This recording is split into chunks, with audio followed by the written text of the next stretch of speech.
तुम्हारे नाम अब भी धड़कता है। 0.4 हॉस्पिटल वार्ड। वंश को सामने देखते ही दादी माँ मुस्कुराते हुए बोली, अरे बेटा तुम यहाँ। ये सुनते ही सबकी नजरें दरवाजे पर खड़े वंश की ओर गईं।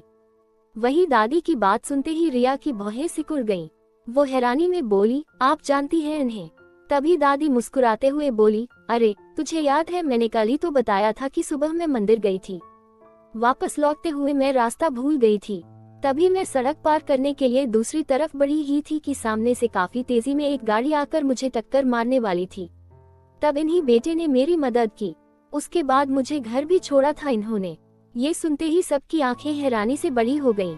वही रिया बस एकटक सामने खड़े वंश को देखती रह गई। तभी दादी मुस्कुराते हुए बोली, कल के लिए जितना शुक्रिया कहूँ कम है। वंश हल्का सा झिझकते हुए बोला, दादी आप प्लीज ऐसा मत कहिए। आप ठीक हैं, बस यही काफी है मेरे लिए। ये सुनते ही दादी माँ मुस्कुरा उठी। वो बोली, बहुत अच्छी परवरिश की है तुम्हारे माँ बाप ने तुम्हारी, बेटा। वैसे तुम यहाँ? तभी वंश बोला, जी मैं बस गुजर रहा था, कुछ आवाजें सुनी तो यहाँ चला आया। ये कहते ही वो आंखें घुमाकर कोमल को घूरने लगा। वही उसकी बात समझ कोमल का गुस्सा और बढ़ गया, मगर वो अब कुछ कर भी नहीं सकती थी। दादी बैठी ही थी कि तभी उनकी नजर सामने दीवार पर लगी एक घड़ी पर गई। वो हैरानी में बोली, अरे रात हो गई। ये सुनते ही सबका ध्यान भी पीछे गया। दादी नरेश को देख बोली, अरे नरेश हमारी तो बस भी छूट गई। तभी रिया बीच में हल्के गुस्से के साथ बोली, दादी ये क्या कह रही हैं? आप इस हालत में वापस जाने की सोच रही हैं? उसकी बात सुन नरेश भी बोले, हाँ माँ रिया सही कह रही है। अभी आपकी वो हालत नहीं कि आप सफर कर सके। अब हम घर वापस 3-4 दिन बाद जाएंगे। अभी आप आराम कीजिए। ये सुनकर दादी कुछ नहीं बोली। तभी वंश बोला, ठीक है दादी अब मैं चलता हूँ, मुझे थोड़ी देर हो रही है। ये सुनकर दादी के चेहरे पर हल्की मुस्कान आई। वो बोली, ठीक है बेटा, मगर मुझसे मिलने आते रहना। वैसे एक बात पूछूं? ये सुनकर वंश बोला, जी कहिए। तभी दादी मुस्कुराते हुए बोली, तुम्हारी शादी ब्याह हुआ है? ये सुनकर वंश हल्का हड़बड़ाता हुआ बोला, जी नहीं। क्यों? तभी दादी रिया की तरफ देख मुस्कुराते हुए बोली, बस ऐसे ही पूछ रही थी। तभी वंश बोला, ठीक है अब मैं चलता हूँ, आप अपना ख्याल रखिएगा। ये कहते हुए वंश उस वार्ड से निकल गया। उसके जाते ही रिया उसी तरफ देखने लगी जहाँ वंश गया था, हॉस्पिटल। वंश वहाँ से निकल ही रहा था कि तभी उसका फोन बजा। वंश ने फोन देखा जहाँ प्रतीक नाम शो हो रहा था। नाम पढ़ते ही वंश ने कॉल उठा ली। वो बोला, बोलो प्रतीक क्या बात है? तभी प्रतीक धीमी आवाज में बोला, जी सर वो मैं हॉस्पिटल में हूँ, रियांश सर और दादाजी के साथ। दादाजी ने आपको जल्दी यहाँ आने को कहा है। दादाजी का नाम सुनते ही वंश की सारी सिटी पिटी गुम हो गई। वो मन ही मन बोला, शिट, लगता है दादाजी को सच पता चल गया। आज तो मैं गया। उसने इतना ही कहा था कि तभी प्रतीक बोला, सर आप आ रहे हैं ना? वंश बोला, मैं हॉस्पिटल में ही हूँ, बस आ रहा हूँ। ये कहते हुए वो दूसरी तरफ से प्राइवेट वार्ड की तरफ बढ़ गया। कुछ देर बाद वो रियांश के कमरे के बाहर आया। वो वहीं बैठे प्रतीक को देख इधर उधर चोरी चोरी झांकता हुआ बोला, दादाजी कहाँ हैं? प्रतीक उसकी धीमी आवाज सुन बोला, जी वो कमरे में हैं। ये सुनकर वंश ने सिर हिलाया और वार्ड का दरवाजा खोलकर वो धीरे से अंदर झांकने लगा। उसकी नजर दादाजी की पीठ पर गई, जो रियांश के सामने बैठे हुए थे। वंश उनसे काफी दूर था, इस वजह से दादाजी क्या कर रहे हैं, क्या कह रहे हैं, वो न उसे सुनाई दिया न दिखाई दिया।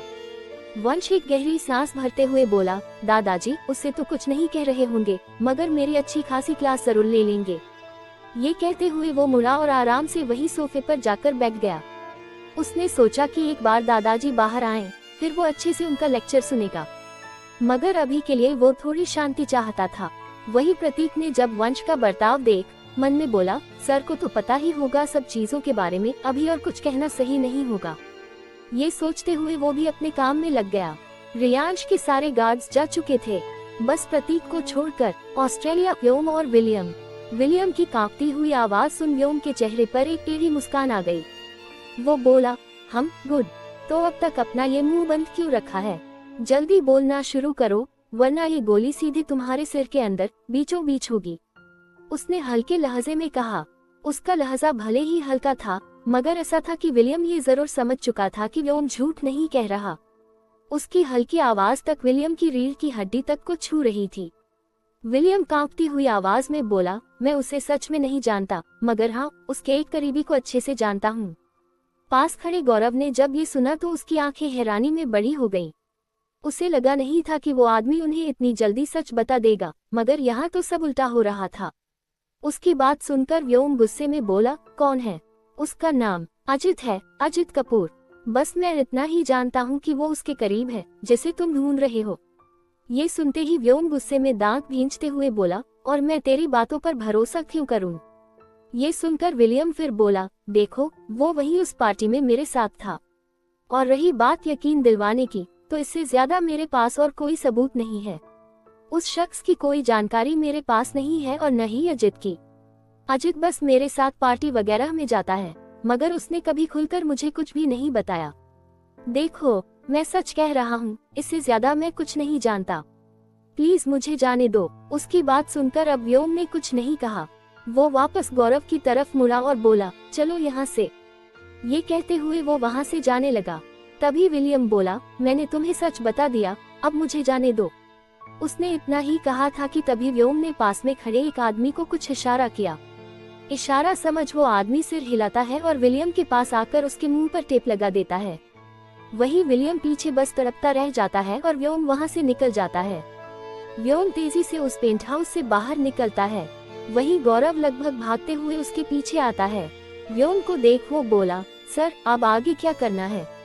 ये सुनते ही व्योम गाड़ी में बैठते हुए बोला, अब आगे जो करना है वो मैं बाद में सोचूंगा, अभी वापस बंगला चलो। उसकी बात सुनते ही गौरव भी आगे कुछ नहीं कहता और गाड़ी में बैठकर गाड़ी स्टार्ट कर देता है।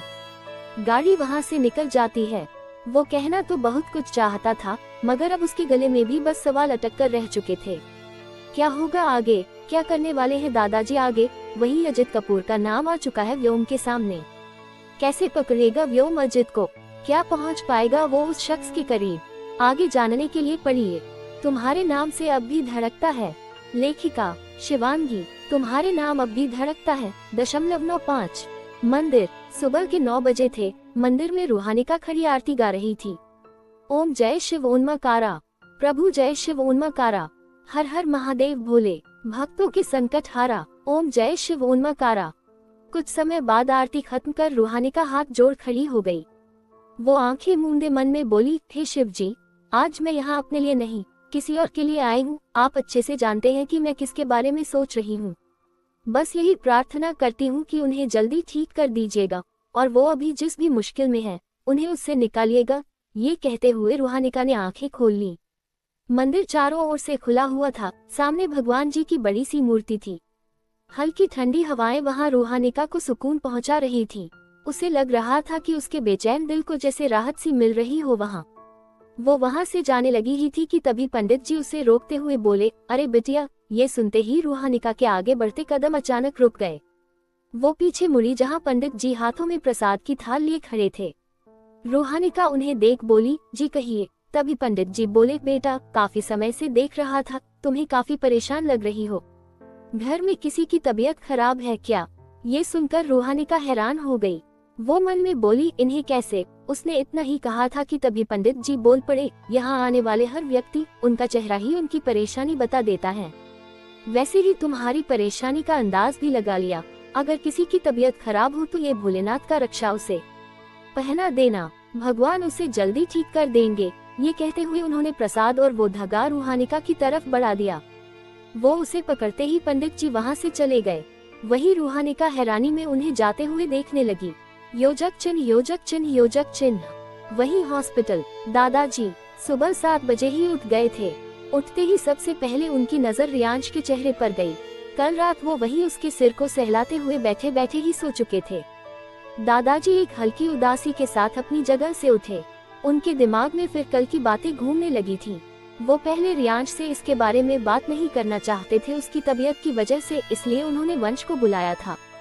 मगर अब तक न वंश का फोन आया, न ही वंश खुद।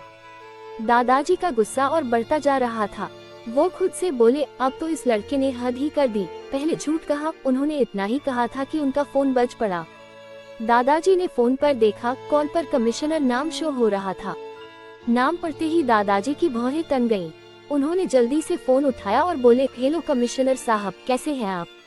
आज इतनी सुबह कैसे याद किया आपने? उन्होंने इतना ही कहा था कि दूसरी तरफ से कमिश्नर हल्की आवाज में बोले, सर मैंने तो बस आपको ये बताने के लिए फोन किया था कि मैंने सब संभाल लिया है। अब आपको अपने पोते व्योम की चिंता करने की जरूरत नहीं। व्योम का नाम सुनते ही दादाजी हैरानी से बोले, क्या व्योम? तभी कमिश्नर बोले, जी आपके पोते पर एक वो हुई थी कॉलेज में एक लड़के को मारने की वजह से, पर चिंता मत कीजिए, वंश सर ने सब संभाल लिया, नहीं तो कॉलेज की और आपके नाम की काफी बदनामी हो सकती थी। बस यही कहने के लिए फोन किया था कि अब सब ठीक है, आगे कोई दिक्कत नहीं आएगी। ये कहकर कमिश्नर ने फोन काट दिया। फोन कटते ही दादाजी आंखों में गुस्सा लिए उस फोन पर पकड़ कसने लगे।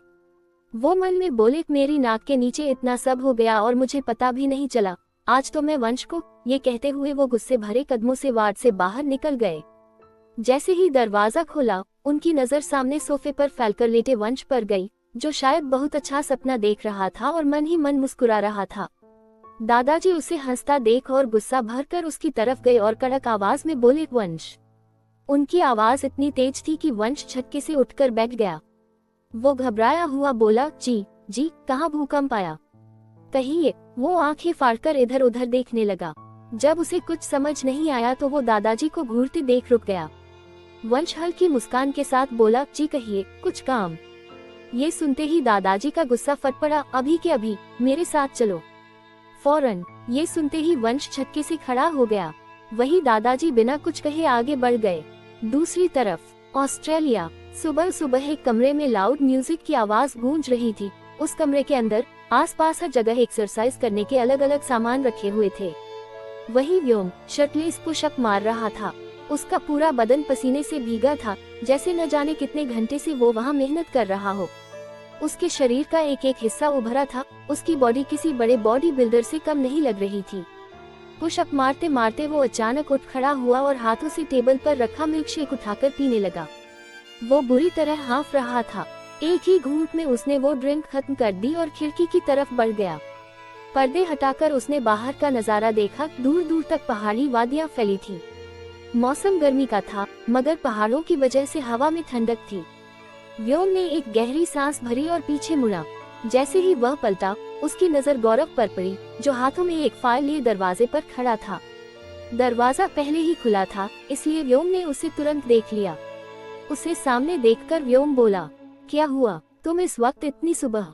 गौरव ने गंभीर चेहरे के साथ जवाब दिया, उसका पूरा पता निकलवा लिया है मैंने, सर। दूसरी तरफ सुबह का वक्त, हॉस्पिटल। आज रिया जल्दी उठ गई थी। दादी अभी भी बिस्तर पर लेटी थी। कोमल रात को ही वापस घर निकल गई थी। वहाँ थे तो बस नरेश और रिया। नरेश जी ने रिया को भी घर जाने को कहा था, पर उसने साफ मना कर दिया। वो दादी माँ को एक पल के लिए भी अकेला नहीं छोड़ना चाहती थी। नरेश जी एक तरफ सोफे पर लेटे थे और रिया दादी के बिस्तर की दूसरी तरफ वाले सोफे पर सोई थी। उसकी नींद खुल चुकी थी। उठते ही वो धीरे से कमरे से बाहर निकल गई। वो नरेश जी या दादी माँ को परेशान नहीं करना चाहती थी। कल वैसे ही सब बहुत थक गए थे, इसलिए उसने उन्हें अभी उठाना सही नहीं समझा और खुद चुपचाप बाहर आ गई। क्या होगा आगे, क्या बात कहने वाले हैं दादाजी वंश से? क्या लगता है आज क्या दादाजी का पूरा गुस्सा फटने वाला है वंश पर? वही व्योम क्या पता लगा लेगा अजित के बारे में?